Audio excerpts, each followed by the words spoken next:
Good afternoon. Hey, I just wanted to do a quick video. I think this is a pretty important topic of for today with everything that's going on because we hear it commented on a lot. That's inflation and deflation. Um, we got Soros out there now saying, "Well, deflation it's under control, so we better, yeah, we got to keep monetizing. We got to keep printing cash and putting it out there." Well, what's the definition of deflation? It's real easy. Deflation is the loss of confidence in a currency. So, what have we seen just over the last couple of weeks? We got the IMF, the UN, China, Europe. Basically, everybody saying, "Yeah, we want the dollar replaced as reserve currency." So, if that's not um, loss of confidence in a currency, I don't know what is. Um, so we got Soros out there saying that, which he should be arrested immediately. If we lived in any type of a sane country, a guy who's famous only for manipulating currencies and destroying currencies, but now he's who we look to for our advice on the dollar. Okay, it just shows how insane everything is. On the flip side of the coin, inflation. We keep hearing, well, inflation's in check.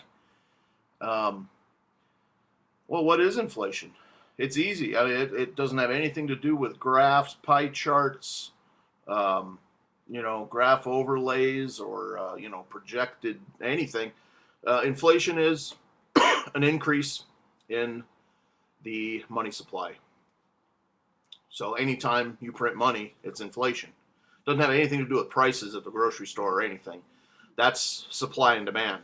That's all it has to do with however much money, however you can get a product made and shipped to a place, and however the people there can buy it. That's all the prices have to do with. It has nothing to do with inflation. It has to do all with uh, a currency and how much it's been printed against what it's backed by. So now we know that the dollar is backed by nothing. So we're printing, dollars.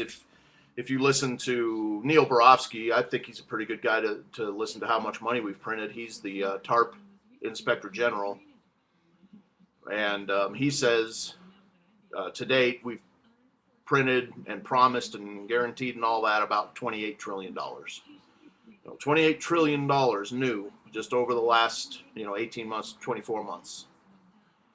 That puts a debt on the people on us up, puts a debt on active taxpayers anyway of about $200,000, where they split it up to every American over 300 million. Well, that's down in the $100,000 range, but to the business owner or U.S. taxpayer, it's a new $200 to $250,000 worth of debt, and they're only talking about doing more of it. So these are all just lies, and we're listening to a guy who's made his living by destroying currencies, George Soros. Well, so now what do we have coming next? They say they want to print about $5 trillion more. Now, everybody's, Geithner, Beavis there, Beavis and Butthead fame Geithner. He's saying that, oh yeah, we're going to have to do a new quantitative easing of about $5 trillion. Well, with the attitude of everybody around the world. Now, remember, Geithner, he was over in China last month, and he was going to go over there and straighten them out on their, currency and all this. They kicked him out of China.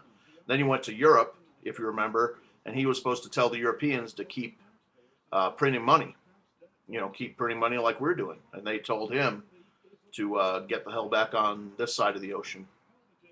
So it's not going well for them. It's not going well for them at all. They're up against the wall, and without, I keep seeing these videos on the stock markets, and well, yeah, it'll do this, it'll probably go up, and then it'll go down, and then it'll probably go down later. And without daily intervention in the markets, they'd have nothing. The volume in the markets is non-existent. Without their manipulation of the markets, we wouldn't have anything. There's really not much point in talking about it. So, that's going to come to a screeching halt one of these days soon. And when it does, we'll have no warning. They're not going to come out and say, oh, well, people, hey, we're here to warn you that, things are going to get bad and you better take your money out of the bank. No, nope. They will not warn you. So, again, some earnings came out today with IBM, and even with the more than generous, the limbo bar set 5 feet high, these guys still can't make earnings. That's terrible. And it was funny, the media was just saying, oh yeah, IBM, these earnings are going to be great. The earnings been slow so far, but IBM, they're going to knock it out of the park. Terrible earnings. They're down over 5% in after hours. And so, hey, I'll leave it at that. I just wanted to put that out there and get everybody trying to think of things a little bit differently. Even the inflation and deflation, I was talking to my dad over the weekend, and I was telling him, he said, oh, well, at least we got inflation in check. And I said, we got more inflation than anybody's ever had in history with the money printing we've done. Inflation's an increase in the money supply, that's all. So anyway, we will talk to you guys later. I'll let you get out of here. Thanks.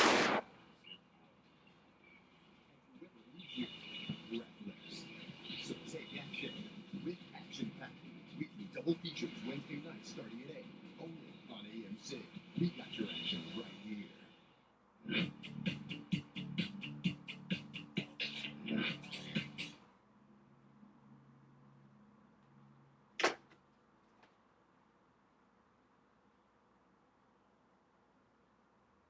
You're lost? It's impossible. You heard the orders. You can't. You want to arrest me? Go ahead, because I'm coming over and we're going to talk. Want to put the cuffs on? Cuffs? Never mind. What is so important that you do this? Listen, just listen. I'm going to get out of here. We have to leave in 2 days. What are you talking about? Something extraordinary is going to happen. I don't know what. But we have to initiate an escape operation in 2 days. You've been drinking your whiskey from Kentucky. Oh, I wish I had. I can't tell you why I know what I know. Because if I told you, you'd never believe me. I never believe you. You simply have to trust me. I know that trust doesn't come easy with what's going on. I can't just order us to leave here for no reason. I am under orders, and so are you. The hell with those orders. The people who gave those orders don't know what they're doing, and they're not up here. This is crazy. Yeah, you bet it is. Even if I should trust you, which I'm not sure that I do. Or even if I should want to leave here for no reason, I can't. And neither can you. We don't have enough fuel until Earth is in the correct position, which is 3 weeks away, so it's impossible for both of us. You're wrong. We can't do it separately. We can do it together. Now, what are you talking about now? We have enough fuel in Discovery for our launch. You have enough fuel in the Yarmouth for the trip home.